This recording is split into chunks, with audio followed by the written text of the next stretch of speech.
नमस्कार, आप देख रहे हैं सारांश बात। मैं हूँ संतोष कुमार, कैमरामैन उमेश प्रसाद चंदेल जी के साथ में। अभी हूँ मैं पटना के सिपारा एरिया में, जहाँ पे देव नारायण जी के घर पे अभी से कुछ दिन पहले 22 तारीख को अचानक यहाँ पे रात में पुलिस आती है। बेउर बेउर बेउर थाना पुलिस आती है और इस रास्ते से जो है उनके घर तक जाती है। रात में लगभग 12 बजे पुलिस आती है बेउर थाना से और डायरेक्ट उनके घर पे पुलिस आती है। नीचे में चूँकि चलिए चलिए इधर से चलिए और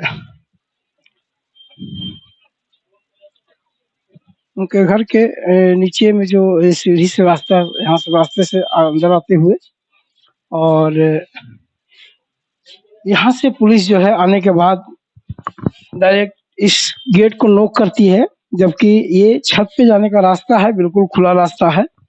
और इस फ्लैट खुलने के बाद पुलिस देव नारायण जी को यहाँ सोए हुए थे और यहाँ से उठाती है, अंदर आके यहाँ से ले लीजिए। इसी जगह पे देव नारायण जी सोए हुए थे, जहाँ से पुलिस ने उनको उठाया और उनको कहा कि आपके छत की जांच करनी है। छत पे जो है रात में शराब पार्टी चल रहा था, सीधा छत पे चलिए। छत पे कोई पार्टी चल रहा था, शराब पार्टी। तो उसको जानने के लिए जो है पुलिस सीधे आती है, जबकि यहाँ से आने के पहले पुलिस जिनसे इनका विवाद चल रहा था पिछले कई वर्षों से, पुरानी रंजिश चल रहा था, और वहाँ से जो है पहले पुलिस उनके घर जाती है, उनसे मिलती है। उसके बाद जो है वो इस गलियों के रास्ते से उनको नीचे फ्लैट से उठाते हुए ऊपर की ओर छत पे पुलिस आती है।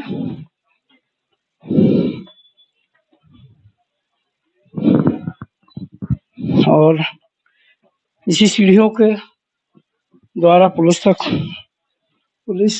छत पे आती है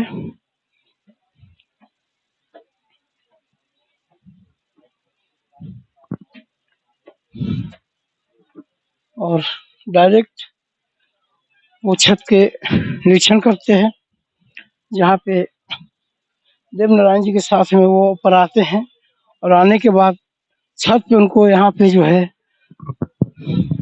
एक बोरी मिलता है, जिसके अंदर मादक पदार्थ और शराब की बोतलें पड़ी रहती है। और यहाँ पे इन लोगों के हिसाब से कहा जा रहा है कि यहाँ पे भुजिया मिक्सचर टाइप का कुछ चीज पड़ा हुआ था, बिखरा हुआ था। और इनका जो है, सर थोड़ा सा आप आइएगा 2 मिनट।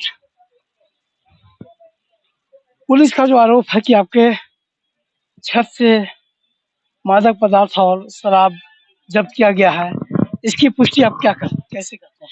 नहीं, ये गलत है, बेबुनियाद है। ये हमारे और एक राकेश कुमार गोतिया, दोनों में हम लोग का पहले से झगड़ा चल रहा है। ये हम दोनों का दीवार देखिए, दोनों सटा हुआ है, ठीक है। उनका दरवाजा भी सामने आपको नजर आ रहा है। वो दरवाजे से खोल करके या इधर से पार करके आराम से, ये देखिए सर, ये देखिए दरवाजे लॉक नहीं है, ठीक है ना, अंदर से लॉक है। आराम से कोई खोल करके आराम से बाहर जा सकता है और रह सकता है। और हमारी जो सीढ़ी है, कहीं भी रास्ता बंद नहीं है, 24 आवर कोई भी आ सकता है, जैसा मेन गेट भी नहीं है। तो यहाँ पर पूरी तरह से पुलिस की संदिग्धता है। बिल्कुल, आप देख सकते हैं सीधे तौर पे कि इनके जो पुरानी रंजिश जिस घर से चल रहा था, वो घर ये है। और यहाँ पे जो आप नजदीक आकर दिखाइए, यहाँ से जो है बिल्कुल इस छत पे आ जा सकता है। एक बच्चा भी चाहे तो यहाँ से इस छत पे आ सकता है। ऐसे में किसी तरह का छत पे पदार्थ रखा पाया गया है, जो कि ये लोग बेबुनियादी जो है इन लोगों को फंसाने का साजिश है। और कई बार जैसा कि सुनने को आया है कि थाना प्रभारी की तरफ से आपको पहले भी उन्होंने टॉर्चर किया। हमारे पिताजी को ले गया है, जिसमें हमारी भाभी विटनेस है, वो गई थी, वकील साहब है, छुड़ाए थे। उसमें उनसे 5 लाख का डिमांड फयाज हुसैन ने किया था, तंग करने के लिए। अब कैसे, किस आधार पे किया था पता नहीं। इस बार भी उन्होंने बोला पता नहीं, मतलब हम लोग कुछ करते नहीं है, हम तो सरकारी सेवक हैं, तो मैं रहता नहीं है, पिताजी और छोटा भाई रहता है। अब वो लोग को टॉर्चर करता है, मैं मेंटली प्रेशर में ड्यूटी करता हूँ, मेरे साथ कुछ घटना भी घट सकती है रास्ते में। मैं बहुत परेशान हूँ।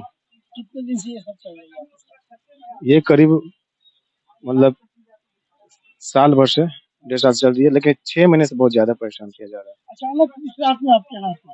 हुँ।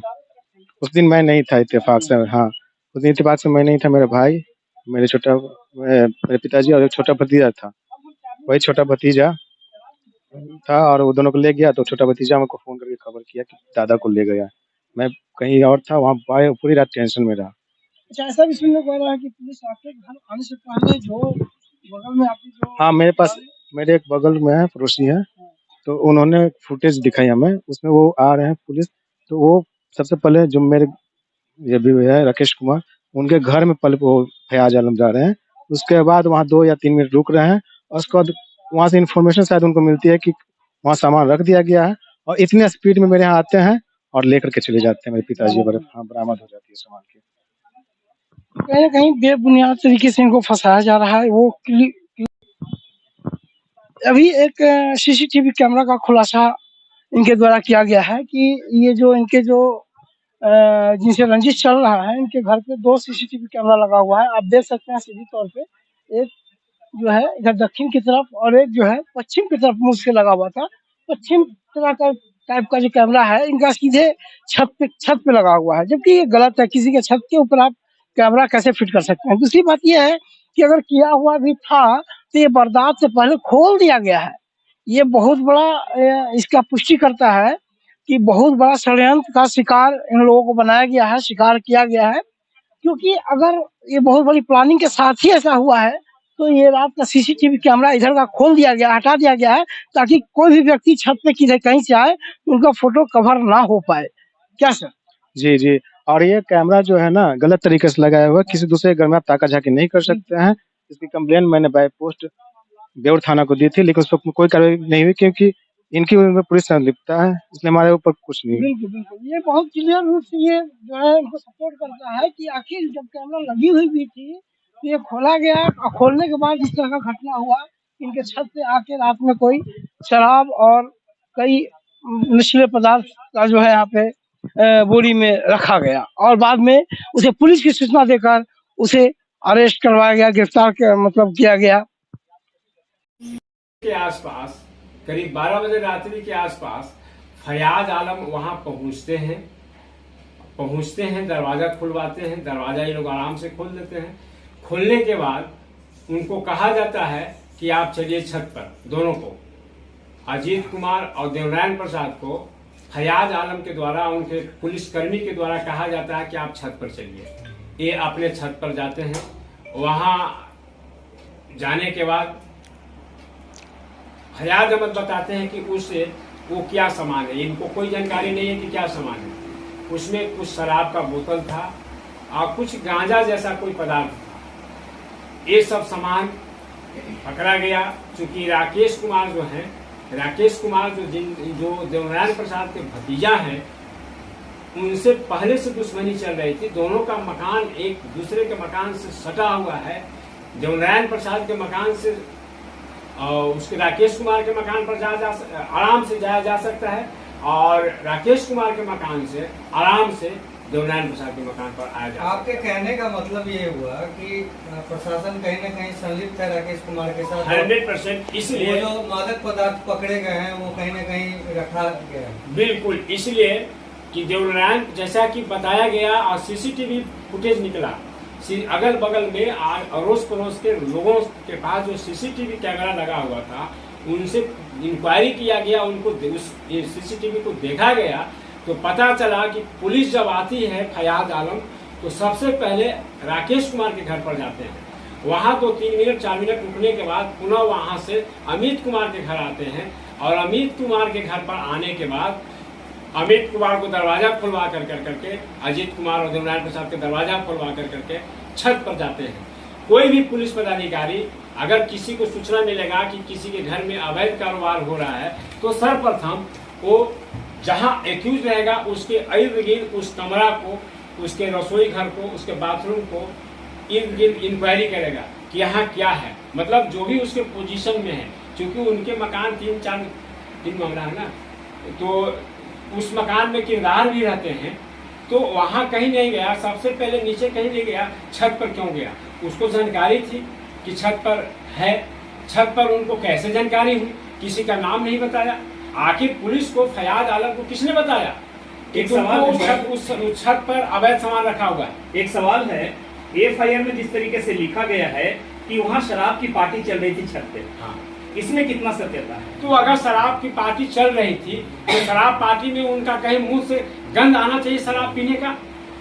देवनारायण प्रसाद उनके लड़कों को बीच, जो शराब पार्टी अगर किसी के बीच चल रही थी, तो शराब पार्टी में रात्रि को लोग सोए हुए थे, तो उनका तो इंसाइजर मशीन से जांच करनी चाहिए थी कि हाँ ये शराब पिए हुए थे।